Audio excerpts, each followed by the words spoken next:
मामांनी मला त्यांच्या घरी बोलवले होते. मामा हे अगोदर स्टेट बँकेत अमरावतीला सिक्युरिटी गार्ड म्हणून कार्यरत होते.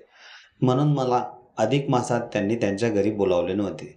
कारण आमच्या गावापासून अमरावती हे फारच दूर होते. आता मामांची बदली ही आमच्या गावापासून 60 किलोमीटर अंतरावरच म्हणजेच संभाजीनगर येथे झाली आहे. मामांना या ठिकाणी येऊन 4च दिवस झाले होते. अजूनही घरातला सामान व्यवस्थित मामींनी सेट केलाही नव्हता आणि त्यात मला अधिक मासाचे जेवण करण्यासाठी मामांनी जून महिन्यातच बोलवले. तेही काय करतील, सर्वांना आपापल्या परीने वेळ ॲडजस्ट करावाच लागतो. तसाच मामांनीही केला. मग काय, सकाळी 11 वाजेला मी मामांच्या घरी येऊन पोचलो. तेव्हा मामी घरात एकट्याच होत्या. मला त्यांची धावपळ पाहून खूप दया येत होती. त्या कधी हातात तर कधी डोक्यावर, मग काही वेळाने कमरेवर सामान नेऊन ते त्या सामानाला जागेवर व्यवस्थित सेट करत होत्या. मी दारात उभा राहून मामींची गंमतच पाहत होतो. मामींनी पंजाबी ड्रेस घातला होता, तो पण बिना ओढणीचा. त्या ड्रेसमध्ये मामी फारच सुंदर दिसत होत्या. मामा व मामींचा लग्नाला 1 वर्ष झाला होता. अजूनही त्यांना कोणतेही मूलबाळ नव्हते. खरंच लग्नाच्या 1 वर्षानंतरही मामी खूपच ब्युटिफुल व सुंदर दिसू लागल्या होत्या. मी दोरीवर टांगलेला रुमाल हातात घेतला आणि मामी समोर येऊन चुपचाप उभा राहिलो. मामींनी अचानक जेव्हा माझ्याकडे पाहिले तेव्हा त्या फारच घाबरल्या आणि त्यांच्या हातात पकडलेली भांडीही खाली निसटली आणि त्या मला म्हणाल्या, अजय, मैं कितनी डर गई तुम्हें ऐसे चुपचाप खड़े रहते हुए. अजय, ऐसे कोई किसी के बगल में खड़ा रहता है क्या? कम से कम आवाज तो देनी चाहिए थी तुमने. त्यावर मी मामींना म्हणालो, मामी, इसे सरप्राइज कहते हैं. अगर मैं आवाज देकर घर में आ जाता तो तुम उतनी नहीं डरती जितनी अभी मुझे अचानक सामने देखकर डरी. अभी बिल्कुल कुछ मत कहो मामी. और ये लो रुमाल, इससे अपना पसीना पोंछ लो. कितनी मेहनत कर रही हो तुम. मुझे आज के बजाय 2 दिन पहले बुला लेते तो घर का सामान लगाने में मैं भी आपकी मदत कर देता. मामींचे केस हे मोकळेच होते. आता मामी रुमालाने आपल्या चेहऱ्यावर आलेला घाम पुसू लागल्या होत्या. मग मी पण मामींची मदत करायचे ठरवले. मग मामी मला म्हणाल्या, अजय, तुम रहने दो, सफर में काफ़ी थक गए होंगे. मग मी मामींना म्हणालो, मामी, अगर हम दोनों मिलके करेंगे तो काम जल्दी खत्म हो जाएगा. फिर आपको मामा के आने से पहले खाना भी बनाना है ना. त्यावर मामी म्हणाली, तुम्हारे मामा अब कल सुबह ही आएंगे क्योंकि उनके स्टाफ के एक आदमी ने 10 दिन की छुट्टी ले ली है, इसलिए उसकी भी ड्यूटी तुम्हारे मामा को ही करनी पड़ रही है. त्यावर मी मामींना म्हणालो, चलो ठीक है मामी, मामा सुबह ही आएंगे. अभी का काम हम जल्दी ख़त्म करके थोड़ी देर तुम आराम भी कर सकती हो ना. अभी जल्दी जल्दी काम खतम करते हैं. मग मी आणि मामी पटापट सामान लावू लागलो. पण जेव्हा सर्व सामान लावून झाल्यावर 2-3 डबे वर ठेवायचे होते तेव्हा मामी मला म्हणाली, अजय, तुम इस टेबल पर खड़े हो जाओ. मैं तुम्हारे हाथों में यह डब्बे देती हूँ और इसे तुम ऊपर ही रख दो. मग मी जसाही टेबलावर चढलो आणि मामीकडे चेहरा करून त्यांच्या हातातून डबा घेऊ लागलो तेव्हाच माझं लक्ष मामींच्या त्या ठिकाणी गेले. ते वरून इतके सुंदर दिसत होते की वारंवार त्यांना पाहण्याची मनाला हुरहुर वाटू लागली. मामींच्या त्या दृश्याची सुंदरता आणि त्यांनी घातलेल्या गुलाबी कलरच्या ब्रामुळे अधिकच खिलून दिसत होती. सर्व डबे ठेवून झाल्यावरही माझी त्या टेबलावरून खाली उतरायची इच्छाच होत नव्हती. तेव्हा मामी मला म्हणाली, अरे अजय, नीचे तो उतरो, या शाम तक ऐसे ही खडे रहोगे. मग मी टेबलावरून उतरून मामींजवळ येऊन उभा राहिलो आणि त्यांना म्हणालो, मामी, कितनी गर्मी हो रही है. कम से कम पहले आप कूलर तो लगा देते, उससे थोड़ा ठंडा भी लगता आपको. पूरे पसीने से लथपथ हो गई हो आप. तेव्हा मामी मला म्हणाली, मैं अकेली क्या क्या करूँगी अजय. तुम्हारे मामा 2-3 दिन की छुट्टी लेकर घर में रुकते तो भी सारा काम हो जाता, मगर उनको मेरी फिक्र कहाँ है. उनको तो बस अपनी ड्यूटी भली और महीने की तनख्वाह मिल गई, उससे ही संतुष्ट रहते हैं. चलो, मगर अच्छा हुआ तुम जल्दी आ गए. मेरा 2 घंटे में होने वाला काम आधे घंटे में ही खत्म हो गया. मामी हातात रुमाल घेऊन पूर्ण चेहरा साफ करूनच माझ्याशी बोलत होती. आता सकाळचे 11 वाजून 30 मिनिटे झाले होते. तेव्हा मामी मला म्हणाली, अजय, तब तक तुम टीव्ही लगाकर बैठो, मैं अभी नहाकर वापस आती हूँ. मग काय, मामींनी जो हातात रुमाल घेतला होता तो त्यांनी बाहेरच टेबलावर ठेवला आणि सरळ त्या अंघोळीसाठी बाथरूममध्ये गेल्या.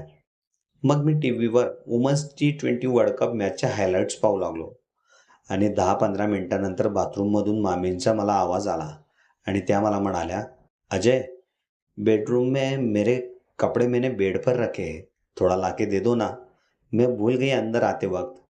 मग मी उठून मामींचे कपडे हातात घेऊन त्यांना देण्यासाठी बाथरूमच्या दाराजवळ आलो आणि मामींना आवाज देऊ लागलो. काही क्षणातच मामींचा गोरा हात दाराच्या आडोशातून बाहेर आला. मग मी त्यांचे कपडे त्यांच्या हातात दिले आणि मामींनी परत दार बंद केला. काही वेळ मी त्याच ठिकाणी थांबून मामींचा त्या गोऱ्या हातांबद्दलच विचार करू लागलो. मामींचा हात एवढा गोरा आहे तर मामी आतून किती सुंदर असेल ना. मग परत आतून मामींनी मला आवाज दिला आणि म्हणाली, "अजय, वो टॉवेल भी दे दो, मैंने यही खुर्ची पर रखा है." मी इकडे तिकडे पाहून तो टॉवेल माझ्यासमोरच ठेवलेला होता. मी हातात धरून परत मामींना आवाज दिला आणि परत मामींनी तोच गोरा हात बाहेर काढून तो टॉवेल माझ्या हातातून घेतला. मामींच्या हाताकडे पाहून असे वाटत होते की आताच तिचा हात धरून तिला मनसोक्त स्पर्श करावा. मग मी माझ्या जागेवर येऊन बाथरूमच्या दिशेने खुर्ची फिरवून मामींची बाहेर येण्याची वाट बसून पाहू लागलो. काही वेळातच मामी बाहेर आल्या. मामींनी मी दिलेला टॉवेल हा केसांमध्ये गुंडाळलेला होता आणि तो काळ्या रंगाच्या गाऊनमध्ये मामी अधिकच खिलून दिसत होत्या. मग मामी व माझी नजरानजर झाली आणि त्या मला म्हणाल्या, "अजय, तुम टीव्ही की उलटी दिशा में मुंह कर कर क्यों बैठे हो?"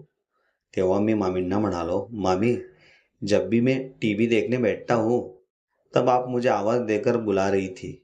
फिर मैंने सोचा आपको अभी किसी भी चीज़ की ज़रूरत पड़ सकती है और आप मुझे आवाज़ देकर बुला सकती हो, इसलिए मैं इधर मुंह कर कर बैठा हूँ." मग मामी हळूच गालात हसून रूममध्ये गेल्या आणि 5-10 मिनिटात त्या हेअर ड्रायर केसात फिरवत बाहेर येऊन माझ्यासमोर उभ्या राहिल्या व मला म्हणाल्या, "अजय, मैं अभी काफ़ी थक चुकी हूँ. खाने में मॅगी बनाई तो चलेगा ना?" मग जसंही मी मामींकडे पाहिले तेव्हा मामींचे दोघंही हात तिच्या केसात होते आणि तिच्या गाऊनच्या स्लीवमधून तिच्या आतलं दृश्य मला स्पष्ट दिसत होतं. तिने वरतून जरी काळ्या रंगाचा गाऊन घातला असला तरी पण आतून लाल रंगाचा ब्रा तिला शोभून दिसत होता.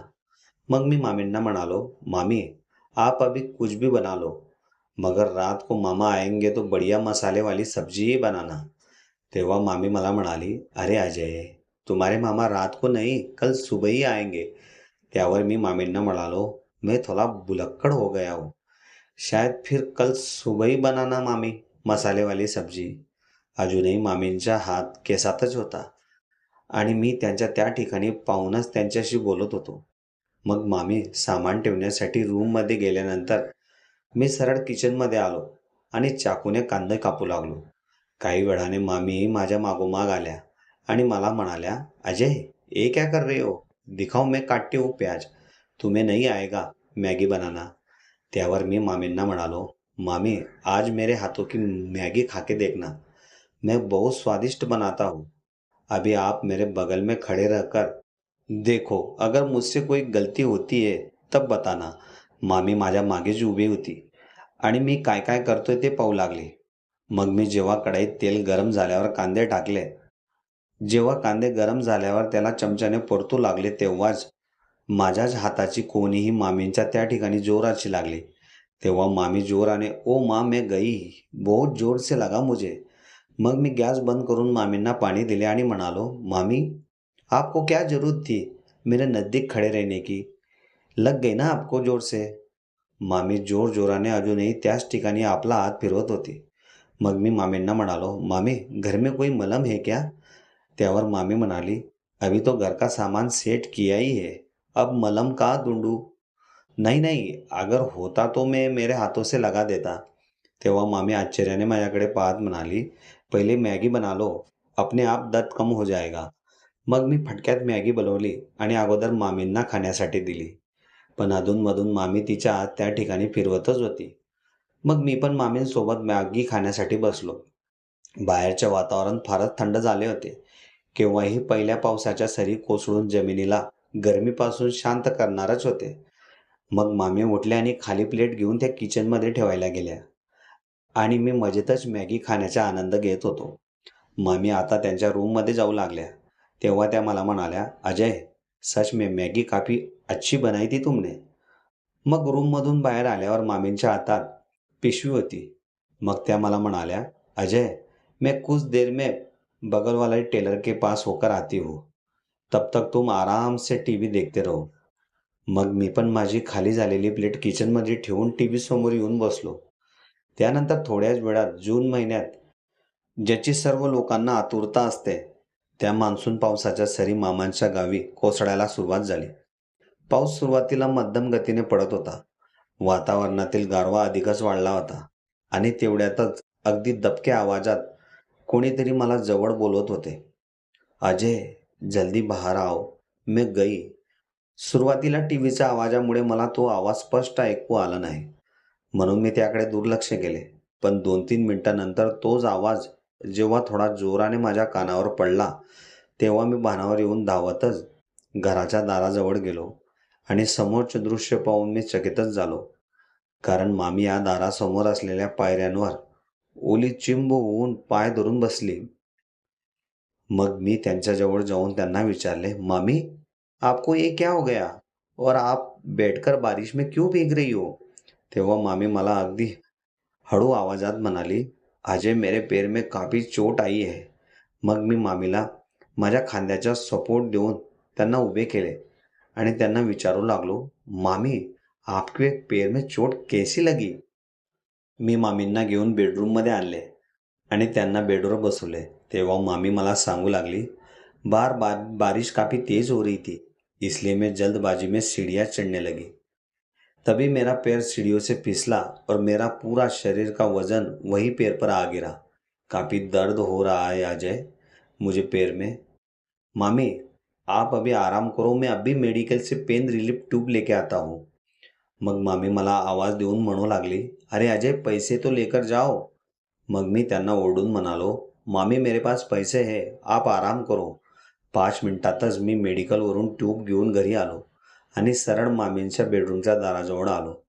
मग काय, समोरचं दृश्य पाहून माझ्या पायाखालची जमीनच सरकली. कारण असं दृश्य पाहण्याचे भाग्य माझ्या नशिबात प्रथमच वेळेस आले होते. मी त्याच ठिकाणी उभा राहून मामींकडे एकटाक नजरेने पाहत होतो. मामी आपल्या अंगावरील ओला झालेला गाऊन खाली सरकवून दुसरा गाऊन घालू लागल्या होत्या. मामी जशा आतून तर मला एखाद्या परीसारख्याच सुंदर दिसत होत्या आणि त्यावर त्यांना अजून सुशोभित करणारा म्हणजे त्यांच्या तो काळ्या कलरचा ब्रा. मामींना अशा अवस्थेत पाहून माझे भाग्यच उघडले असे मला वाटू लागले होते. आता मामींकडे पाहण्याचा माझा दृष्टिकोन अधिकच बदलला होता. खरंच अशा अवस्थेत जर मी मामींना प्रपोज वगैरे केला तर ते ॲक्सेप्ट करतील का? असे अनेकच वेगवेगळे विचार माझ्या मनात येऊ लागले होते. आता मामी पूर्णपणे तयार झाली आणि जेव्हा मामी बेडवर बसणारच होती, त्याच वेळेस मी आत येऊन मामींना म्हणालो, अभी कैसे लग रहा है मामी आपको? अभी भी दर्द हो रहा है क्या? कम हो गया? तेव्हा मामी मला म्हणाली, अजय, अभी कुछ देर पहले मैं 2 मिनट के लिए खड़ी हुई थी, मगर पैर जैसे ही शरीर का वजन आता है, उसकी वजह से उसमें काफ़ी दर्द होने लगता है. कल सुबह तुम्हारे मामा को लेकर अस्पताल चले जाऊंगे. त्यावर मी मामींना म्हणालो, मामी, कहीं अस्पताल में जाने की ज़रूरत नहीं है, आप घर पर ही ठीक हो जाओगे. दिखाओ का लगा है आपको? तेव्हा मामींनी आपला पाय पलंगावर ठेवला आणि मला बोट दाखवून त्या पायाच्या पंजाकडे इशारा करू लागल्या आणि म्हणाल्या, इस जगह काफ़ी दर्द हो रहा है मुझे. त्यावर मी मामींना म्हणालो, मामी, आप जो सोच रही हो वैसा कुछ नहीं लगा है आपको. यह खाली अंदरूनी चोट है. यहाँ मलम लगाने के बाद आप बिल्कुल ठीक हो जाओगे. मग मी तो मलम मामींच्या पायावर लावून त्यावर गरम पट्टी मारली आणि मामींना आराम करायला सांगितला. आता मी बाहेर येऊन फक्त मामींबद्दलच विचार करत राहिलो. मामींचे ते पाहिलेले चित्र वारंवार माझ्या डोळ्यासमोर फिरू लागलं होतं. आपल्या नशिबात पण एवढीच सुंदर बायको असू शकते का? जर आपणच मामींना पटवून या ठिकाणीच पुढचे शिक्षण केलं तर? एक मन तर नाहीच म्हणत होतं. कारण असं जर झालं आणि ते जर मामांना कळलं तर त्यांना खूपच वाईट वाटेल. आता संध्याकाळचे 6 वाजले. मामी झोपेतून उठल्यावर त्यांनी लागलीच मला आवाज देऊन त्यांच्या जवळ बोलावले. अजय जल्दी आओ, कहा हो तुम? मी घाईघाईतच रूममध्ये आलो व मामींना म्हणालो, क्या हुआ मामी? आपको कुछ चाहिए था क्या? मामी बेडवर बसल्या होत्या आणि आळस देऊन उठण्याचा प्रयत्न करत होत्या, पण अजूनही त्यांना त्रास होत होता.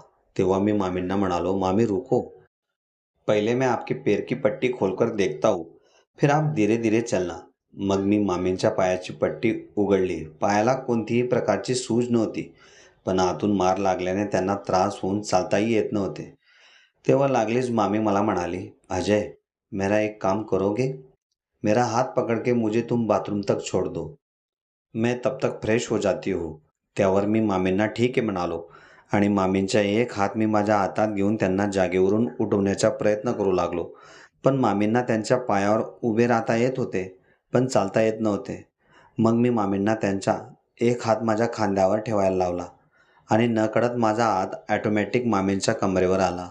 आता मामी माझ्या सपोर्टने हळूहळू चालत होत्या, पण जेव्हा माझ्या शरीरात मामींच्या स्पर्शाने एक वेगळीच फिलिंग यायला लागली, तेव्हा एक नजर मी मामींकडे टाकली. अशी कोणती गोष्ट होती मला मामींपासून त्या क्षणी लांब होऊ देत नव्हती. मग जेव्हा माझं लक्ष मामींच्या त्या ठिकाणी गेले, तेव्हा मला कळाले की मामींचा तो भाग चालतेवेळी माझ्या शरीराला अगदी चिपकून स्पर्श होत होता. बाहेर पाऊस अजूनही सुरूच होता. आता मामी बाथरूमच्या आत शिरल्या आणि मी बाहेरच उभा राहून त्यांची वाट पाहू लागलो. 10 मिनिटांनी मामी परत बाहेर आल्या. तोंड हात धुवून मामी अगदी फ्रेश दिसत होत्या. मग मी त्यांना परत बेडवर नेऊन सोडले आणि त्यांच्या पायाला मलम लावून परत पट्टी बांधून त्यांना आराम करायला सांगितलं. मी मामींची एवढी मदत करत असल्यामुळे मामी मला म्हणाली, अजय मेरी वजह से तुम्हें काफ़ी तकलीफ हो रही है. यहाँ हमने तुम्हें खाने के लिए बुलाया था, अब तुम्हें ही मुझे खाना खिलाना पड़ रहा है. तेव्हा मी मामींना म्हणालो, वो सब छोड़ दो मामी, आप अपनी सेहत की तरफ ध्यान दो. कल सुबह तक आपका पैर बिल्कुल ठीक हो जाएगा. और अब रात को क्या खाओगे वो बता दो, मैं जल्दी से खाना बनाकर आपको देता हूँ. फिर आप आराम से सो जाना. और हाँ, जब तक आप बेड पर लेटी हो तब तक पैर के नीचे तकिया रखो, उससे आपका दर्द बिल्कुल कम हो जाएगा. मग मी मनातल्या मनातच ठरवून मुगाची डाळची खिचडी बनवण्याचे नियोजन केले आणि रात्रीला 8 वाजेला मामीला जेवणही त्याच ठिकाणी नेऊन दिले. जेवण झाल्यानंतर मी हॉलमध्येच बसून टीव्ही पाहत होतो. अचानक जोराने विजांचा कडकडाट सुरू झाला आणि घरातली लाईटही गेली. पाऊस आता खूप जोराने सुरू झाला होता. तेव्हाच मला मामींचा आवाज माझ्या कानी आला, अजय कहाँ हो तुम? जल्दी आ जाओ ना इधर, मुझे काफ़ी डर लग रहा है. तेव्हा मी धावतच मामींजवळ गेलो. मग मामी मला म्हणाली, अजय तुम मेरे पास ही बैठो, अंधेरे की वजह से मुझे काफ़ी डर लग रहा है. तेव्हा मी मामींना म्हणालो, हाँ ठीक है मामी, जब तक लाईट नहीं आ जाती तब तक मैं आपके पास ही बैठा हूँ. मामींनी लागलीच माझा हात त्यांच्या हातात घेतला आणि मी बेडवर त्यांच्याच शेजारी बसून राहिलो. 2 तास झाले. आता रात्रीचे 11 वाजले होते. अजूनही लाईट आली नव्हती. बाहेर पाऊस सुरूच होता. मामीच्या हाताच्या स्पर्शामुळे वातावरणातील गारवा गायब होऊन शरीरात गरमी आल्यासारखे होत होते. आता मलाही झोप लागत होती, म्हणून मी पण मामींच्याच शेजारी झोपण्याचा निर्णय घेतला. मग मध्यरात्री मी जेव्हा अगदी गाढ झोपेत होतो, तेव्हाच मामींच्या हाताचा स्पर्श माझ्या चेहऱ्यावर झाला. अचानक माझी झोप उघडली आणि मी मोबाईलचा लाईट ऑन करून एक नजर मामींकडे टाकली. मामींचा चेहरा हा माझ्या दिशेने होता आणि मामीही गाढ झोपेत होती. मी काही वेळापर्यंत मामींकडेच एकटक नजरेने पाहत राहिलो आणि हळूहळू माझ्या हाताची बोटे मी मामींच्या गालावर फिरवू लागलो. झोपेतही मामी माझ्या स्पर्शामुळे गालातल्या गालात हसत होत्या. त्या हसत्या चेहऱ्यात त्यांच्या डाव्या गालावरची खडी पडल्यामुळे त्या अधिकच सुंदर वाटू लागल्या होत्या. असं वाटत होतं की आताच माझे ओठ मामींच्या ओठांवर टिकवून भरभरून प्रेम करावे. त्यानंतर मी मोबाईलचा डिस्प्ले ऑफ करून परत झोपलो. आता आम्हा दोघांनाही हळूहळू पावसामुळे घरात थंडी वाजू लागली होती.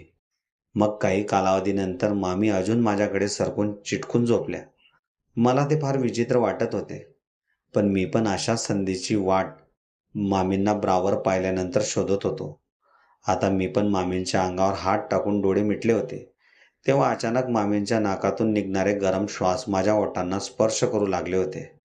ते गरम श्वास मला नीट झोपवू देत नव्हते. मग मी पण आता माझे ओठ मामींच्या ओठांसमोर नेऊन ठेवले. आता तर आमच्या दोघांचे गरम श्वास एकमेकांना स्पर्श होऊ लागले होते. मामींच्या श्वासांचा वेगही आता वाढला होता. 15-20 मिनिटांनंतर मामींनी अचानक त्यांचा हात माझ्या त्या ठिकाणी स्पर्श केला आणि त्या क्षणालाच माझ्या अंतर्मनात एक वेगळीच आग निर्माण झाली. मी लागलीच वेळ वाया न घालवता त्या थंड वातावरणात माझे ओठ मामींच्या ओठांवर टिकवले. तब्बल 1 तासापर्यंत मी मामींच्या ओठांचा रस चाखत राहिलो. मामींनी माझ्या ओठांच्या स्पर्शामुळे एक वेगळाच आनंद मिळवून घेतला. आता रात्रीचे 2 वाजले होते. आम्ही दोघंही एकमेकांच्या मिठीत होतो. तेव्हाच मामींनी आपल्या अंगावरचे कपडे बाजूला ठेवले आणि आम्ही एकमेकांसोबत भरभरून प्रेम करू लागलो. सकाळचे 5:30 झाले होते. अजूनही आमच्या प्रेमाची भूक संपलीच नव्हती. असं वाटत होती की मामींना माझी भरपूर दिवसा अगोदरच गरज होती. आता सकाळचे 6 वाजले होते. तेव्हाच दारावर कोणाची तरी थाप मारण्याचा आवाज आला. मी फटक्यात उठून दार उघडवण्यासाठी बाहेर आलो आणि तिकडे मामींनी आपले कपडेही व्यवस्थित करून ती पलंगावरच झोपून राहिली. मी जेव्हा दार उघडवला तेव्हा समोर मामा उभे होते. मामा हे पूर्णपणे ओलीचिम झाले होते. मला पाहिल्यावर ते म्हणाले, "अजय, केव्हा आलास तू घरी? सर्व घरी मजेत आहेत ना?" मी मामांना म्हणालो, "मामा, किती वेळ लावलास तुम्ही यायला?" तेव्हा मामा मला म्हणाले, "अजय, तुझी मामी दिसत नाहीये. काय करते?" तेव्हा मी मामांना म्हणालो, "मामा, काल पावसात मामींचा पाय बाहेरच्या शिडीवरून निसटला आणि त्या खाली पडल्या. म्हणून त्यांच्या पायाला खूप दुखापत झाली आहे. चालताही येत नाहीये. त्या आता आराम करतायत आतल्या रूममध्ये." मामा तशाच अवस्थेत मामींना पाहण्यासाठी बेडरूममध्ये गेले आणि मामींची विचारपूस करू लागले. मामांना आज पण दुपारी 1 वाजेला ड्युटीवर जायचे होते. त्यामुळे मामा तयार होऊन बेडवरच मामींच्या शेजारी जाऊन झोपून राहिले. मामींना त्यांच्या शेजारी झोपणे थोडं वेगळंच वाटत होते. म्हणून त्यांनी मला आवाज देऊन बोलावले आणि त्या मला म्हणाल्या, "अजय, मुझे बाथरूम तक छोड़ दो. मैं भी नहा धो के फ्रेश हो जाती हूँ." मग मी मामींचा हात पकडून त्यांना बाथरूमपर्यंत सोडले आणि जेव्हा मामींच्या 10 मिनिटांनंतर मला आवाज आला तेव्हा मी पाहिले की बाथरूमचा दार हा अर्धवट उघडाच होता आणि मामी या ब्रा घालूनच त्या ठिकाणी बसल्या होत्या. त्यांच्या पाठीकडचा भाग माझ्या दिशेने होता आणि जेव्हा मामी पूर्णपणे तयार झाल्या तेव्हा त्या बाहेर आल्या आणि त्यांना पाहून मी गालातल्या गालातच हसलो. मग त्या मला म्हणाल्या, "क्यों हंस रहे हो अजय? कुछ देखा क्या तुमने?" तेव्हा मी मामींना म्हणालो, "अभी बहुत कुछ बचा है मामी. वो मामा जाने के बाद देख लेंगे. ऐसे भी मेरा मन अभी भी अधुरा भरा है." तेव्हा मामींनी माझ्या गालावर हळूच हात ठेवला आणि जेव्हा मामा दुपारी जेवण करून ड्युटीवर गेले त्याच वेळेस मी पण मामींसोबत त्यांच्या बेडरूममध्ये गेलो आणि त्यांना म्हणालो, "मामी, जो कुछ भी रात को हुआ उससे आपको बुरा तो नहीं लगा ना?" तेव्हा मामी मला म्हणाली, "अजय, सच बात बोलूं, इसी दिन का इंतजार कई दिनों से देख रही थी मैं. कोई मेरे मन लायक आएगा और मुझे भर भर के प्यार करेगा, क्योंकि तुम्हारे मामा में अब वो बात नहीं है जो पहले थी. जब से उन्होंने यह ड्यूटी शुरू की है तब से उनके पास मेरे लिए टाइम ही नहीं है. मैं तरस चुकी हूँ उनके प्यार को पाने के लिए और उसी टाइम सही वक्त पर तुम्हारी एंट्री हमारे घर में हुई. अब तुम यही रुक जाओ अजय, मेरे पास." असं म्हणून मामीने लागलीच मला मिठीच मारली आणि परत आम्ही एकमेकांनी आमचे ओठ एकमेकांच्या ओठांवर ठेवले आणि भरभरून प्रेम करू लागलो. आता मामींचं माझ्याशिवाय चित्तच लागत नव्हतं. 3-4 दिवसानंतर मामींचा पाय आता बरा झाला होता. आता आमचे नित्यनियमही झाले होते. मामा ड्युटीवर गेल्यानंतर आम्ही दिवस रात्र एकमेकांशी भरभरून प्रेम करू लागलो. घरी सांगून मीही माझे शिक्षण आता संभाजीनगरमध्ये करत होतो. अशा प्रकारे अधिक मासाचे जेवण करण्यासाठी मामाच्या घरी तर आलो होतो, पण मामींना अशा अवस्थेत पाहून मामीच मला पटवतील याची मला खात्रीही नव्हती.